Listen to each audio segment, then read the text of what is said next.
ವೀಕ್ಷಕರೇ ನಮಸ್ಕಾರ. ಮತ್ತೊಂದು ಹೊಸ ವಿಡಿಯೋಗೆ ಸ್ವಾಗತ ಸುಸ್ವಾಗತ. ಸ್ನೇಹಿತರೆ, ಕರ್ನಾಟಕದ ರಾಜಕೀಯ ಬಹಳ ಸಂಚಲನವನ್ನು ಸೃಷ್ಟಿ ಮಾಡಿದೆ. ಈ ಸಂಚಲನವನ್ನು ಸೃಷ್ಟಿ ಮಾಡೋಕ್ಕೆ ಕಾರಣ DK ಶಿವಕುಮಾರ್ ಮಾಡಿದ ಕುತಂತ್ರಗಳು. ಮಾನ್ಯ ಸಿದ್ದರಾಮಯ್ಯನವರು CM ಆದ ಬೆನ್ನಲ್ಲೇ ಅವರ ರಾಜಕೀಯದ ಜೀವನಕ್ಕೆ, ರಾಜಕೀಯ ಭವಿಷ್ಯಕ್ಕೆ ಸ್ಟಾಪ್ ಮಾಡಿ ಅವರ ಜೀವನವನ್ನು ಇದೀಗ ಸಂಪೂರ್ಣವಾಗಿ ಸ್ಟಾಪ್ ಮಾಡಿಸಿದ್ದಾರೆ. ಅವರ ಅಧಿಕಾರದಿಂದ ಕೆಳಗಿಳಿಸಿದ್ದಾರೆ. ಅವರು ಇದೀಗ ರಾಜೀನಾಮೆ ಕೊಟ್ಟು ಬೇರೆಯ ಸಂಘಟನೆಯ ಕಾರ್ಯಕ್ಕೆ, ಸಂಘಟನೆಯ ಯಶಸ್ಸಿಗೆ ಓಡಾಟವನ್ನು ಮಾಡ್ತಾ ಇದ್ದಾರೆ. ಆದರೆ ಸಿದ್ದರಾಮಯ್ಯನವರ ಒಂದು ರಾಜೀನಾಮೆಗೆ ಷರತ್ತನ್ನು ವಿಧಿಸಿದಂತಹ ಈ ಒಂದು ಸಿದ್ದರಾಮಯ್ಯನವರು ಇದಕ್ಕೆ ಷರತ್ತಿಗೆ ಒಪ್ಪಿಕೊಂಡಂತಹ DK ಶಿವಕುಮಾರ್ ಮಾಡಿದ ಮೊದಲ ಎಡವಟ್ಟೆ ಇಂಥದ್ದು. ಏನು ಮಾಡಿದರು? ದೊಡ್ಡ ಎಡವಟ್ಟು ಮಾಡಿ ಅನುಭವಿ ಉಳ್ಳ ಶಾಸಕರ ಕಣ್ಣಿಗೆ ಖಾರಾಪುಡಿ ಎರಚಿದಂತಾಗಿದೆ. ಅವರೆಲ್ಲರೂ ಕೂಡ ಗುಸುಗುಸು ಮಾತನಾಡಿಕೊಂಡು DK ಬಳಿ ಆಕ್ರೋಶವನ್ನು ಹೊರಹಾಕ್ತಾ ಇದ್ದಾರೆ. ಏನಿಡ್ತು ರಾಜಕೀಯದ ಸಂಚಲನ ಸೃಷ್ಟಿ. ಸೊ ಇದೀಗ ಶಾಸಕರ ಮೈ ಮನಸ್ಸು, ಮುಖ ಮುನಿಸು ಎಲ್ಲವೂ ಕೂಡ ಸ್ಟಾರ್ಟ್ ಆಗಿದೆ. ಹಾಗಾಗಿ DK ಎದೆ ಢವ ಢವ ಅಂತ ಇದೆ. ಪಕ್ಷದಿಂದ ಬೇರೆ ಪಕ್ಷಕ್ಕೆ ಸೇರ್ಪಡೆ ಆಗ್ತಾರಾ ಕೆಲವೊಂದಿಷ್ಟು ಶಾಸಕರು? ಏನಾಯಿತು? ಸೊ ಸಂಪೂರ್ಣವಾದ ಕಂಪ್ಲೀಟ್ ವಿಡಿಯೋವನ್ನು ಬ್ರೇಕಿಂಗ್ ನ್ಯೂಸ್ ಮೂಲಕ ನಾವು ತಿಳಿಸ್ತಾ ಹೋಗ್ತೀವಿ. ಬನ್ನಿ, ನೀವು ಕೂಡ ರಾಜಕೀಯದ ಭವಿಷ್ಯ ಕೂಡ ವಿಡಿಯೋದಲ್ಲಿ ನೋಡ್ತಾ ಇರ್ತೀರಿ. ಇಷ್ಟ ಆಗಿದ್ರೆ ತಪ್ಪದೆ ನಮ್ಮ ಚಾನಲ್ನ ಸಬ್ಸ್ಕ್ರೈಬ್ ಆಗಿಲ್ಲ ಅಂದರೆ ಈ ಕೂಡಲೇ ಸಬ್ಸ್ಕ್ರೈಬ್ ಆಗಿ ಪಕ್ಕದ ಬೆಲ್ ಐಕನ್ ಕ್ಲಿಕ್ ಮಾಡಿಕೊಂಡು ಹೊಸ ಅಪ್ಡೇಟ್ಸ್ಗಾಗಿ ಕಾಯ್ತಾ ಇರಿ. ಎಸ್ ವೀಕ್ಷಕರೇ, ಬಿಗ್ ಅಪ್ಡೇಟ್ ಒಂದು ಸಿಗ್ತಾ ಇರುವಂಥದ್ದು ಏನು? ಸಿದ್ದರಾಮಯ್ಯ ಅವರು ರಾಜಕೀಯ ಭವಿಷ್ಯದಲ್ಲಿ ರಾಜೀನಾಮೆ ಕೊಟ್ಟಂಥ ಸಂದರ್ಭದಲ್ಲಿ DK ಅಧಿಕೃತವಾಗಿ ಪ್ರಮಾಣ ವಚನವನ್ನು ಸ್ವೀಕರಿಸಿ ರಾಜ್ಯಪಾಲರ ಸಮ್ಮುಖದಲ್ಲಿ ಇವತ್ತು ಅಧಿಕಾರವನ್ನು ವಹಿಸಿಕೊಂಡರು. ತಾನೇ ಮುಖ್ಯಮಂತ್ರಿ ಆಗಿದ್ದಾರೆ. ಇದು ಅಭಿಪ್ರಾಯ ಅಭಿಮಾನಿಗಳಿಗೆ ಖುಷಿಯನ್ನು ಕೊಟ್ಟಿರುವಂಥದ್ದು. ಆದರೆ ಎಲ್ಲೋ ಒಂದು ಕಡೆ CM ಆಗಿದ್ದಂತಹ ಸಿದ್ದರಾಮಯ್ಯ ಅವರಿಗೆ ರಾಜೀನಾಮೆ ಕೊಡುವ ನಿರ್ಧಾರ ಕೂಡ ಇರಲಿಲ್ಲ. ಹೈಕಮಾಂಡ್ ನಿರ್ಧಾರವಾಗಿತ್ತು. ಪ್ರತಿ ತಿಂಗಳು ಕೂಡ ಹೋಗಿ ದೆಹಲಿಗೆ ಹೈಕಮಾಂಡ್ ಭೇಟಿಯಾದಂಥ DK ಶಿವಕುಮಾರ್ ಕೊನೆಗೂ ಹೈಕಮಾಂಡ್ ಮನವೊಲಿಸಿ ಇದೀಗ ಸಿದ್ದರಾಮಯ್ಯ ಅವರನ್ನು ಒಂದು ರಾಜೀನಾಮೆ ಕೊಡಿಸುವ ನಿರ್ಧಾರವನ್ನೇ ಮಾಡಿಬಿಟ್ರು. ಕುರ್ಚಿಗಾಗಿ ಇಬ್ಬರ ಬಡಿದಾಟ, ಮುಖಮುನಿಸು ಜೋರಾಗಿತ್ತು. ಆದರೂ ಕೂಡ ಕುರ್ಚಿಗಾಗಿ ಕೊನೆಗೂ ಆ ಒಂದು ಕುರ್ಚಿಯ ಆಸನ ಕೈಬಿಟ್ಟಿದೆ. ಸಿದ್ದರಾಮಯ್ಯ ಅವರು ಕೈಬಿಟ್ಟು ಇದೀಗ ಬೇರೆ ಪಕ್ಷದ ಕಾರ್ಯಕರ್ತನಾಗಿ ಕೆಲಸ ಮಾಡುವ ಭರವಸೆಯನ್ನು ಕೂಡ ಹುಟ್ಟಿದ್ದಾರೆ. ಎಸ್ ವೀಕ್ಷಕರೇ, ಇಲ್ಲಿ ಬರ್ತಾ ಇರುವಂತಹ ಮೊದಲನೇ ಪಾಯಿಂಟು, ಯತೀಂದ್ರ ಸಿದ್ದರಾಮಯ್ಯ ಅವರಿಗೆ ಸಚಿವ ಸ್ಥಾನ ಕೊಟ್ಟಿರುವಂಥದ್ದು ದೊಡ್ಡ ಕುತಂತ್ರವನ್ನು ಮಾಡಿದ್ದಾರೆ ಅನ್ನುವಂಥದ್ದು. DK ಶಿವಕುಮಾರ್ ಅವರು ಇವರ ಶಾಸಕರು ಅಭಿಪ್ರಾಯವನ್ನು ಪಟ್ಟಿದ್ದಾರೆ. ಅವರ ಶಾಸಕರಿಗೆ ಕೂಡ ಬೇಸರ ಉಂಟು ಮಾಡಿದೆ. ಯತೀಂದ್ರ ಸಿದ್ದರಾಮಯ್ಯ ಅವರು ಯಾವುದೇ ಅನುಭವ ಇಲ್ಲ, ಯಾವ ನೈತಿಕತೆಯೂ ಇಲ್ಲ. ಇಂತಹವರಿಗೆ ಯಾವ ಸಚಿವ ಸ್ಥಾನವನ್ನು ಯಾವ ಆಧಾರದ ಮೇಲೆ ಕೊಟ್ಟರು? ಅನುಭವ ಇರುವಂತಹ ಶಾಸಕರಿದ್ದೀವಿ, 2-3 ಬಾರಿ ಗೆದ್ದಿದ್ದೀವಿ, ನಮಗೆ ಕೂಡ ಸಚಿವ ಸ್ಥಾನ ಸಿಗ್ತಾ ಇಲ್ಲ, ಇವರಿಗೆ ಹೇಗೆ ಕೊಟ್ಟರು ಅನ್ನುವಂಥದ್ದು. ಬರೀ MLCಯಲ್ಲಿ ಮಾತ್ರ ಇರುವಂತಹ ಯತೀಂದ್ರ ಸಿದ್ದರಾಮಯ್ಯ ಅವರಿಗೆ ಸಚಿವ ಸ್ಥಾನ ಹೇಗೆ ಬಂತು? 2-3 ಬಾರಿ ನಾವು ಕೂಡ ಗೆದ್ದಿದ್ದೀವಿ ಅಂತೇಳಿ ಕಾಂಗ್ರೆಸ್ನ ಶಾಸಕರು, ಹಳೆಯ ಸಚಿವರನ್ನ ಕೈಬಿಟ್ಟಿದಂಥವರೆಲ್ಲ ಕೂಡ DK ಮೇಲೆ ಆಕ್ರೋಶವನ್ನು ಹೊರಹಾಕ್ತಾ ಇದ್ದಾರೆ. ಮುಖ ಮುನಿಸು ಕೂಡ ಜೋರಾಗ್ತಾ ಇದೆ. ಪಕ್ಷ ಬಿಡುವ ನಿರ್ಧಾರವು ಕೂಡ, ಚರ್ಚೆ ಕೂಡ ನಡೀತಾ ಇರುವಂಥದ್ದು. ಇದು ಕಾಂಗ್ರೆಸ್ನ CM ಆಗಿರುವಂತಹ DK ಶಿವಕುಮಾರ್ ಎದೆ ಢವ ಢವ ಅಂತ ಬಡ್ಕಂತ ಇದೆ. ಈ ಒಂದು ರಾಜಕೀಯ ಭವಿಷ್ಯದಲ್ಲಿ ತನ್ನ ಆಸ್ಥಾನಕ್ಕಾಗಿ ಈ ರೀತಿಯಾಗಿ ಕುತಂತ್ರಗಳನ್ನು ನಡೆಸಿದ್ರ ಸಿದ್ದರಾಮಯ್ಯ ಅವರ ಜೊತೆ DK ಶಿವಕುಮಾರ್ ಅವರು. ಸೊ ಸಿದ್ದರಾಮಯ್ಯ ರಾಜೀನಾಮೆ ಕೊಟ್ಟಂಥ ಬಳಿಕ ಒಂದು ಷರತ್ತನ್ನು ವಿಧಿಸಿದರು, ತನ್ನ ಮಗನಿಗೆ ಸಚಿವ ಸ್ಥಾನ ನೀಡಬೇಕು ಅಂತ. ಇದರ ಬೆನ್ನಲ್ಲೇ ಅವರು ರಾಜಕೀಯಕ್ಕೆ ಒಂದು ರಾಜೀನಾಮೆಯನ್ನು ಕೊಟ್ಟಿದ್ದು, ಮಗನಾದರೂ ಬೆಳೆಯಲಿ ಅನ್ನುವ ಒಂದು ನಿರ್ದಿಷ್ಟ. ಆದರೆ ಯಾವ ಆಧಾರದ ಮೇಲೆ ಕೊಟ್ಟರು? ಯಾವ ನೈತಿಕತೆ ಇದೆ? ಯಾವ ಅನುಭವ ಇದೆ ಅವರಿಗೆ? ಒಬ್ಬ MLA ಆಗಿಲ್ಲ, ಅನುಭವಿ ಆಗಿಲ್ಲ, ಕೇವಲ ಒಂದು MLCಗೆ ಸಚಿವ ಸ್ಥಾನ ಕೊಡ್ತಾರೆ ಅಂದರೆ 2-3 ಬಾರಿ ಸತತ ಪಕ್ಷದಿಂದ ಪಕ್ಷಕ್ಕೆ ಹೋಗಿ ಸುಮಾರು 4-5 ಬಾರಿ ಗೆದ್ದಂತಹ ಶಿವಲಿಂಗೇಗೌಡರಿಗೆ ಸಚಿವ ಸ್ಥಾನ ಸಿಕ್ಕಿಲ್ಲ. ಸಚಿವ ಸ್ಥಾನ ಸಿಕ್ಕಿದ್ದಂಥ ಅನುಭವವುಳ್ಳ ಸಂತೋಷ್ ಲಾಡ್, ಹಾಗೆ ಜಮೀರ್ ಖಾನ್, ಇಂಥ ಅನುಭವಿ ಉಳ್ಳಂಥ ಶಾಸಕರು ಸುಮಾರು ಜನ ಇದ್ದಾರೆ.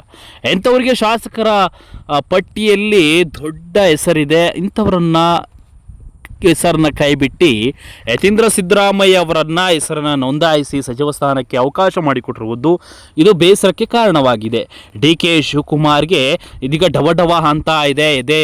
ಯಾಕೆಂದರೆ ಪಕ್ಷದಿಂದ ಬಿಟ್ಟು ಹೋಗ್ತಾರಾ, ಪಕ್ಷದ ಶಾಸಕರೆಲ್ಲರೂ ಕೂಡ ಬೇರೆ ಪಕ್ಷ ಸೇರ್ಕೊಳ್ತಾರಾ, ನಾನು ಮಾಡಿದ್ದು ತಪ್ಪಾ ಅನ್ನುವಂತಹ ಒಂದು ಪ್ರಶ್ನೆ. ಸೊ ಕೆಲವೊಂದಿಷ್ಟು ಶಾಸಕರಿಗೆ ಸಚಿವ ಸ್ಥಾನ ಸಿಕ್ಕಿಲ್ಲದೆ ಮುಖಾಮುನಿಸಾಗಿರುವಂಥ ಶಾಸಕರನ್ನು ಮನವೊಲಿಸಿ ಸಿದ್ದರಾಮಯ್ಯ ಮತ್ತು ಡಿ ಕೆ ಶಿವಕುಮಾರ್ ಈ ಒಂದು ನಿರ್ಧಾರವನ್ನು ಮಾಡಬೇಕೇ ಹೊರತು ಅವರಿಗೆ ಮುಖಾಮುನಿಸು ಜೋರಾಗಿದೆ. ಪಕ್ಷ ಬಿಡುವ ನಿರ್ಧಾರವನ್ನು ಮಾಡಿದ್ದಾರೆ ಶಾಸಕರು. ಡಿ ಕೆ ಶಿ ಮಾಡಿದ್ದು ಸರಿನಾ? ಡಿ ಕೆ ಶಿ ಕುರ್ಚಿಗಾಗಿ ಈ ರೀತಿಯಾಗಿ ಕುತಂತ್ರ ಮಾಡಿದ್ದು ಎಷ್ಟರ ಮಟ್ಟಿಗೆ ಸರಿ? ಎಲ್ಲ ಮತದಾನ ಬಂಧುಗಳು ಎಲ್ಲವನ್ನು ಪ್ರಶ್ನೆಯನ್ನು ಹಾಕ್ತಾ ಇದ್ದಾರೆ. ಜನ ನಿರ್ಧಾರ ಮಾಡಿದ್ದಾರೆ. ಈ ರೀತಿಯ ಕುತಂತ್ರಗಳನ್ನು ಡಿ ಕೆ ಶಿವಕುಮಾರ್ ಮಾಡಬಾರ್ದಿತ್ತು. ಅನುಭವಿಗಳಿದ್ದಾರೆ, ಹೊಸಬರನ್ನು ಆಯ್ಕೆ ಮಾಡ್ಬೋದಿತ್ತು 2 ವರ್ಷಕ್ಕೆ. ಸೊ ಕೆಲವೊಬ್ಬರದ್ದು ಅನುಭವ ಇದೆ, ಅಂಥವ್ರನ್ನ ಬಿಟ್ಟು ಬೇರೆ ರೀತಿಯ ಪೋಷಣೆ ಕೊಟ್ಟು ಹೊಸಬರಿಗೆ 2-3 ಬಾರಿ ಅನುಭವವುಳ್ಳವರಿಗೆ ಸಚಿವ ಸ್ಥಾನ ಕೊಡಬೇಕಿತ್ತು ಅಂತ ಕೂಡ ಕೆಲವರು ಮಾತನಾಡ್ಕೊಳ್ತಾ ಇದ್ದಾರೆ. ಕೆಲವೊಂದಿಷ್ಟು ಊಹಾಪೋಹಗಳು ಕೂಡ ಬರ್ತಾ ಇದೆ ಡಿ ಕೆ ಶಿ ಮೇಲೆ. ಸದ್ಯ ಡಿ ಕೆ ಶಿವಕುಮಾರ್ ಪ್ರಮಾಣ ವಚನ ಸ್ವೀಕಾರ ಮಾಡಾಯಿತು, ಅಧಿಕಾರವನ್ನು ವಹಿಸ್ಕೊಂಡಾಯಿತು. ಏನೋ ಡಿ ಕೆ ಶಿ ಸರ್ಕಾರ ಇಂದಿನಿಂದ ಕಂಟಿನ್ಯೂ ಆಗುತ್ತೆ. ಆದರೆ ಸಚಿವರ ಮನಸ್ಸಿನಲ್ಲಿ ಬೇಸರ ಜೋರಾಗಿದೆ. ಸಚಿವರು ಈ ರೀತಿಯಾಗಿ ಅವಮಾನವನ್ನು ಸಹಿಸಿಕೊಳ್ಳಲಾಗಲ್ಲ, ನಮಗೆ ಸಚಿವ ಸ್ಥಾನವೇ ಬೇಡ, ಆದರೆ ಅನುಭವಿ ಇರುವಂಥವರಿಗೆ ಕೊಡಬೇಕಿತ್ತು. ಆದರೆ ಈ ರೀತಿ ಡಿ ಕೆ ಶಿ ಮಾಡಿದ್ದು ಎಷ್ಟರ ಮಟ್ಟಿಗೆ ಸರಿ ಅನ್ನೋದನ್ನು ಎಲ್ಲ ವಿಚಾರವೂ ಕೂಡ ಭಾರಿ ಚರ್ಚೆ ಆಗ್ತಾ ಇದೆ. ಕೆಲವೊಂದಿಷ್ಟು ಜನ ಹೈಕಮಾಂಡ್ಗೆ ಪತ್ರವನ್ನು ಬರಿತಾ ಇದ್ದಾರೆ. ಸೊ ಇದು ಅಸಲಿಗೆ ನಿರ್ಧಾರವೇ ಆಗಿಲ್ವಾ ಈ ಒಂದು ಸಚಿವ ಸ್ಥಾನ? ಆದರೆ ರಾಜೀನಾಮೆ ಕೊಟ್ಟಂಥ ಸಿದ್ದರಾಮಯ್ಯನವರು ಈ ರೀತಿ ಮಗನ ಭವಿಷ್ಯವನ್ನು ಉದ್ಧಾರ ಮಾಡಲಿಕ್ಕೆ ಯಾವ ಅನುಭವವೂ ಇಲ್ಲವೇ ಈ ರೀತಿ ಮಾಡಿದ್ರಲ್ಲ, ಇದು ಎಷ್ಟರ ಮಟ್ಟಿಗೆ ಸರಿ? ಸಿದ್ದರಾಮಯ್ಯ ಡಿ ಕೆ ಶಿ ಮಾಡಿದಂಥ ಈ ಒಂದು ನಿರ್ಧಾರ ಜನ ಒಪ್ಕೊಳ್ಳೋದಿಲ್ಲ. ಸೊ ಶಾಸಕರು, ಮಾಜಿ ಸಚಿವರೆಲ್ಲರೂ ಕೂಡ ಬೇಸರವನ್ನು ಹೊರಹಾಕಿದ್ದಾರೆ. ಮುಂದಿನ ದಿನಗಳಲ್ಲಿ ಈ ನಿರ್ಧಾರ ಎಷ್ಟರ ಮಟ್ಟಿಗೆ ಬದಲಾಗುತ್ತೆ ಅನ್ನೋದನ್ನು ಕಾದು ನೋಡಬೇಕು. ಯತೀಂದ್ರ ಸಿದ್ದರಾಮಯ್ಯ ಅವರನ್ನ ಸಚಿವ ಸ್ಥಾನದಿಂದ ಕೈ ಬಿಡ್ತಾರಾ? ಸಚಿವ ಸ್ಥಾನ ಸಿಕ್ಕಿದಂಥ ಯತೀಂದ್ರ ಅವರು ಎಷ್ಟರ ಮಟ್ಟಿಗೆ ಅನುಭವವಿದೆ? ಸೊ ಇವೆಲ್ಲವೂ ಕೂಡ ಕ್ಯಾರಿ ಮಾಡಬೇಕಾಗುತ್ತೆ. ಸೊ ಆದರೂ ಕೂಡ ಕೆಲವೊಂದಿಷ್ಟು ಸಚಿವರುಗಳು ಕೂಡ ಪ್ರಮಾಣ ವಚನ ಸ್ವೀಕಾರದಲ್ಲಿ ಬರಲಿಲ್ಲ, ಬೇಸರವನ್ನು ಉಂಟು ಮಾಡಿಕೊಂಡಿದ್ದಂಥ ಸಚಿವರು ಬರಲಿಲ್ಲ. ಡಿ ಕೆ ಶಿ ಆಪ್ತರು ಮಾತ್ರ ಪ್ರಮಾಣ ವಚನ ಕಾರ್ಯಕ್ರಮಕ್ಕೆ ಮಾತ್ರ ಭಾಗಿಯಾಗಿದ್ದರು, ಇನ್ನಷ್ಟು ಕೆಲವರು ಬಂದೇ ಇರಲಿಲ್ಲ.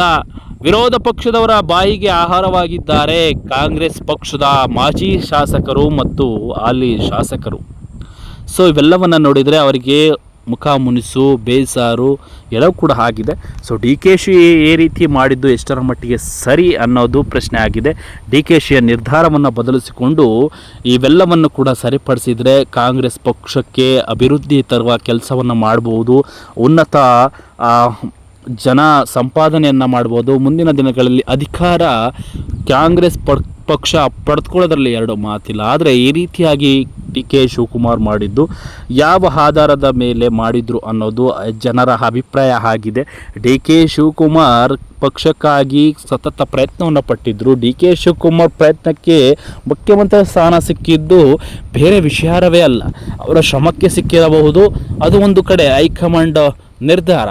ಆದರೆ ಶಾಸಕರಿಗೆ ಈ ರೀತಿಯಾಗಿ ಅವಮಾನ ಮಾಡಿದ್ದು ಎಷ್ಟರ ಮಟ್ಟಿಗೆ ಸರಿ?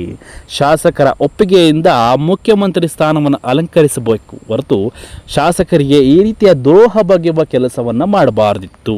ಯತೀಂದ್ರ ಸಿದ್ದರಾಮಯ್ಯ ಅವರು ಯಾವ ಆಧಾರದ ಮೇಲೆ ಇದ್ದರು, ಯಾವ ಆಧಾರದ ಮೇಲೆ ತನ್ನ ಜವಾಬ್ದಾರಿಯನ್ನು ಕೊಟ್ಟರು ಸಚಿವ ಸ್ಥಾನವನ್ನು ಅನ್ನೋದು ಮೇಲ್ನೋಟಕ್ಕೆ ಪ್ರಶ್ನೆ ಆಗಿರುವಂಥದ್ದು.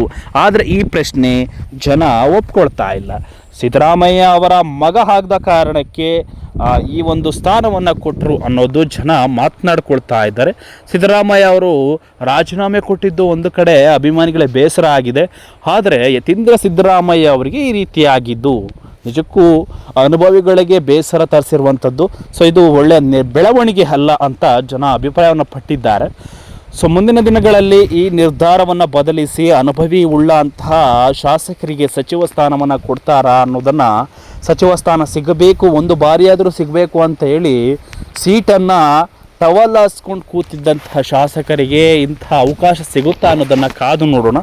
ಅಲ್ಲಿವರೆಗೂ ನೋಡ್ತಾ ಇರಿ ಅಂತ ಹೇಳ್ತಾ ಈ ಒಂದು ವಿಡಿಯೋವನ್ನು ಮುಗಿಸ್ತಾ ಇದ್ದೀನಿ ವೀಕ್ಷಕರೇ. ಯಾರೆಲ್ಲ ಡಿ ಕೆ ಶಿವಕುಮಾರ್ ಅವರ ಅಭಿಮಾನಿಗಳಿದ್ದೀರಿ, ಸಿದ್ದರಾಮಯ್ಯ ಅವರ ಅಭಿಮಾನಿಗಳಿದ್ದೀರಿ, ತಪ್ಪದೆ ಕಮೆಂಟ್ ಬಾಕ್ಸಲ್ಲಿ ಕಮೆಂಟ್ ಮಾಡಿ.